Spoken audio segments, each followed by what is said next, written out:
Hi guys, today I want to talk about the 2.1 PTR Preview Notes, which were released about a week ago now on the Diablo 3 website. It's giving us a little insight as to what the 2.1 patch will be like on the PTR. They have said that none of these notes are final. Anything you do see or read may not be actually implemented into the game, but we see with Blizzard most of the time they are implemented into the game, all of these changes that they post in the notes, but there might be slight changes here and there. Usually they don't post something in particular, something big, a big change, and then reverse it. Not immediately anyway, but I've not known that to happen in Diablo 3 at least. So let's have a look through the 2.1 notes. As I said, these aren't final, and this is what's going to be released on the PTR hopefully very soon. And this is the big patch we've all been waiting for, really. This is the one that's going to include the seasons, as they're calling them, which is it's similar to ladders in Diablo 2, they're saying. But it's going to be leaderboards. It's going to add a competitiveness to Diablo 3, which, as far as I know, a lot of the player base has been after for a very long time. So let's have a quick look through the notes. The first thing they mention here is the seasons. They say, similar to the ladders in Diablo 2, seasons will offer players in Diablo 3 a chance to periodically start from fresh, leveling their level 1 characters and artisans from scratch. So you will not lose everything, because it will still stay on your other characters, but you will start a brand new character from scratch. You will have no achievements, so you will be able to restart your achievements.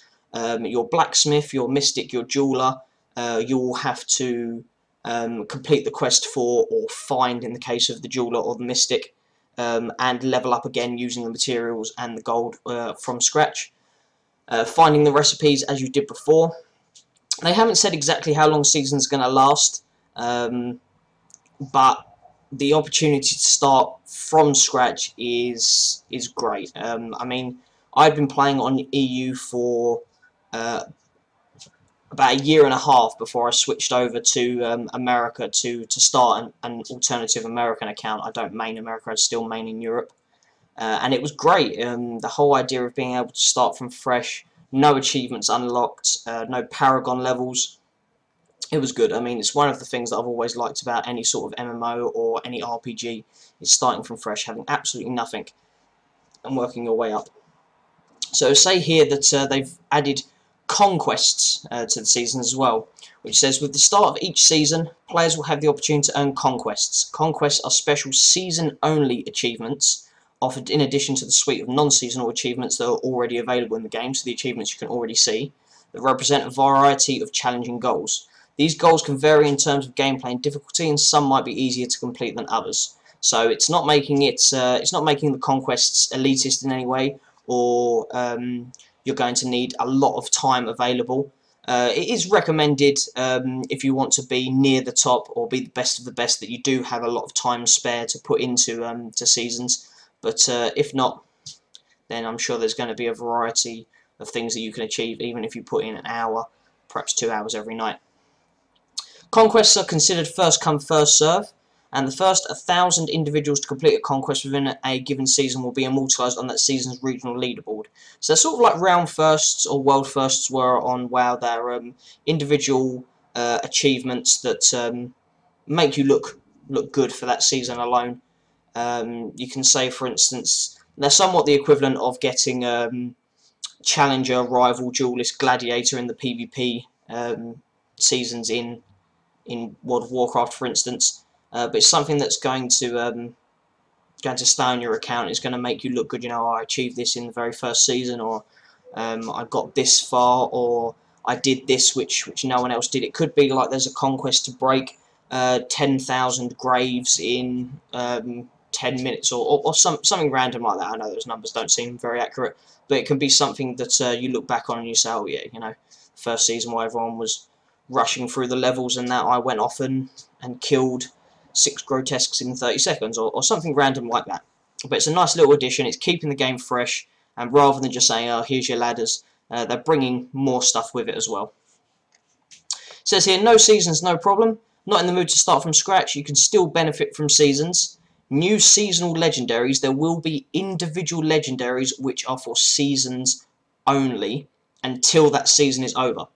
Once that season's over, the season-only legendaries will be implemented into the normal non-season ladder, or the non-season game, so that everyone can access them. But there will be individual legendaries which are only available to the season players while certain seasons are going on. Which, yet again, it's another encouragement to play seasons. And it also means that if someone plays the first season and decides they don't want to do any more seasons, they have the experience of using certain builds with certain legendaries that they can take into the normal game with them. It says new seasonal legendaries will roll over to non-seasonal loot pool after a season concludes. In addition, Greater Rift leaderboards will also become available to non-seasonal characters, so you can compare the progress of your friends and clanmates with that of your most veteran heroes. It says here about the Greater Rift leaderboards. It goes on here to explain what a Greater Rift is. Now, this was released as tiered rifts initially, or they were rumoured to be called tiered rifts on Diablo fans and Diablo 3 forums. And basically, they are multi-level rifts, like all the rifts are, but they increase in difficulty and are timed. So as it says here, to access a Greater Rift, simply complete a regular Nephilim Rift in any difficulty. So you've done a Rift, so you know what a Rift is, basically. When you defeat the Rift Guardian, they have a chance to drop a Greater Rift key. You can then use this new key at the Nephilim Obelisk, similar to other Rift fragments. This will open a Greater Rift. If you have members in your party, each player will be prompted to use one of their own Greater Rift keys to join the fun. This sort of stops Rift It Forward for Greater Rifts, at least, because you have to put the Rift keystones in yourself.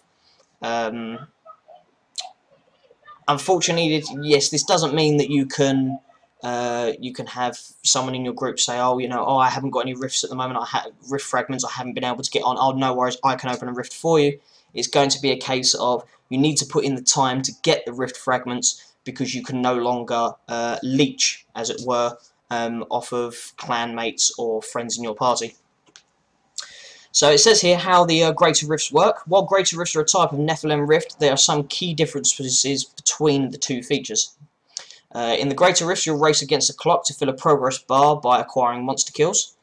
Most monsters do not drop loot. The whole idea of this is that one time can't be influenced by a load of loot dropping and you sitting there rapidly clicking to pick it up, and someone else getting a faster rift time because they either didn't pick up any loot or there was hardly any loot for them to pick up. So most monsters will not drop loot at all, and all of the rewards have been completely shifted to the Rift Guardian, making the Rift Guardian the end boss, the big reward. This removes conflicting pressure from attaining a better time versus picking up all your loot. There you go, as I just outlined. Monsters granting differing amounts of progress for your progress bar. The tougher the monster, the more they fill up your progress bar, which is great. So if you come across a load of whites and kill a huge white pack, it will probably only put your bar up a small way, whereas if you come across a 4 or 5 champion pack and kill them, it will put it up considerably more, which is how it should be. The bigger the challenge, the bigger reward in any game you play, so I like that they've implemented that. You cannot resurrect at your corpse or in a town wearing a Greater Rift, only at the last checkpoint. Now, this means that if you're playing softcore, when you die, you can resurrect at the last checkpoint inside the Greater Rift, so that you don't have to go back inside the Greater Rift, and therefore you're not losing out on time, although losing out on time would be caused by dying anyway. However, as I will go on to say about myself playing the seasons in a little while, it says here that if you die in a Greater Rift on a hardcore character, the death will be permanent. So still, dying on hardcore, no matter what, kills your character. Doesn't matter where you are, death is death. You cannot use player banners or the teleport option if the target player is inside a Greater Rift. This is more than likely because the time inside the Greater Rift is timed from the moment you enter the Greater Rift to the moment that you complete it. Therefore, having someone waiting at the Rift Guardian inside of a Greater Rift and teleporting to them would allow you to get a time of, say for instance, 10 seconds, which is all it takes to defeat a Rift Guardian, and therefore that wouldn't be an accurate time. And there would be a lot of people at the top of the leaderboard completing rifts in 2 seconds, 3 seconds. So at the same time as implementing this, the developers are keeping on top of any sort of ways of tipping the balance in anyone's favour to perhaps have a group of 3 or 4 people or 3 people sitting there waiting for the 4th person to teleport in just as they kill the Guardian and get some record time which they'd be able to top the leaderboards with. It says here that the higher greater rift levels are progressively more difficult. The difficulty is separate from standard difficulty settings, which is Master Torment. Going up from there, you'll have different rift levels. You'll have rift level 1, rift level 2, rift level 3, and they become more and more difficult. And progressively more difficult, which yet again is good. It's adding another difficulty inside the difficulties we already have, and the current difficulties going from normal to Torment 6 seem to be pretty good as far as I can tell so far. If you complete a greater rift before the time expires, you'll advance to the next difficulty level. Should your time be exceptionally good, you might even skip a few levels. So there you go. If you perform really well in a level, it might think, okay, you're a bit better than this, and shoot you up a couple of levels.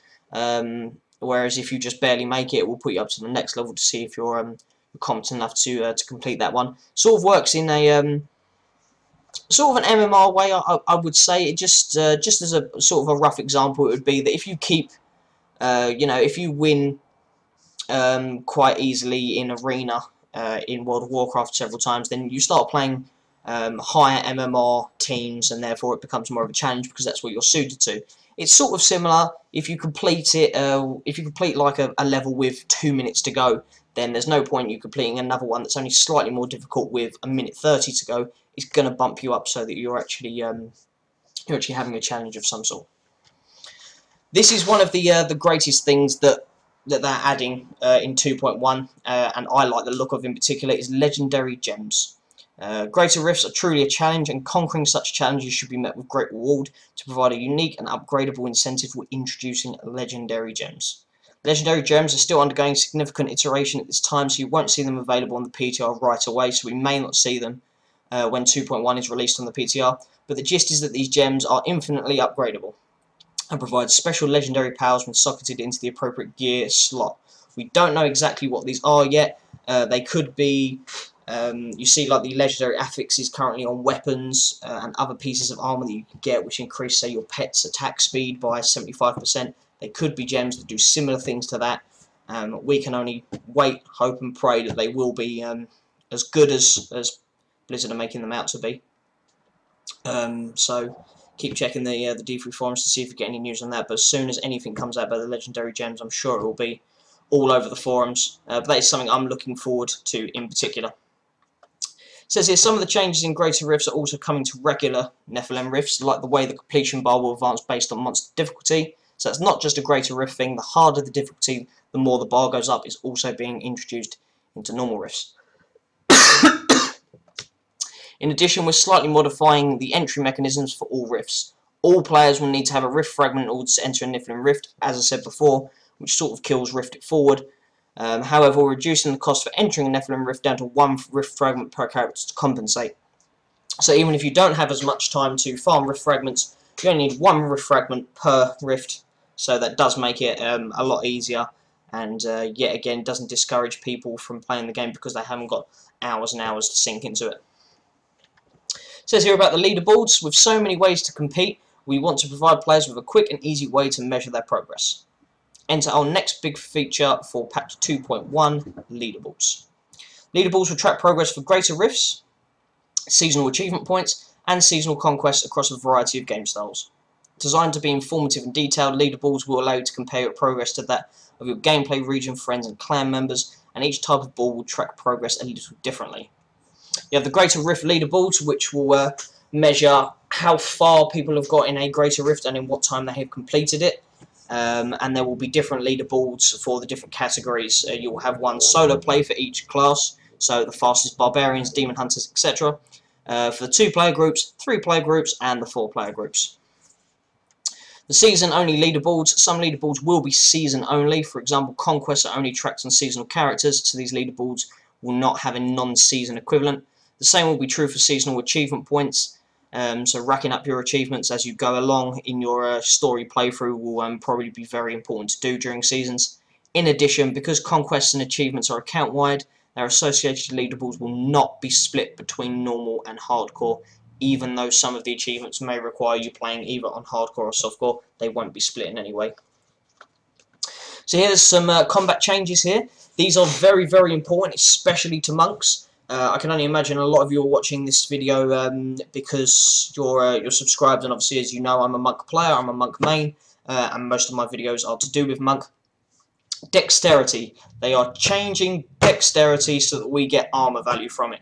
Rather than having dodge chance, we get 1 point of armor for each point of dexterity.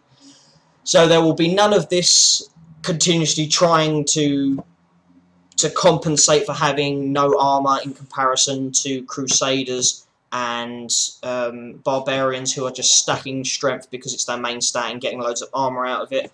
And the same with Witch Doctors and Wizards. They just stack intelligence because it's their main stat and they get all resistance.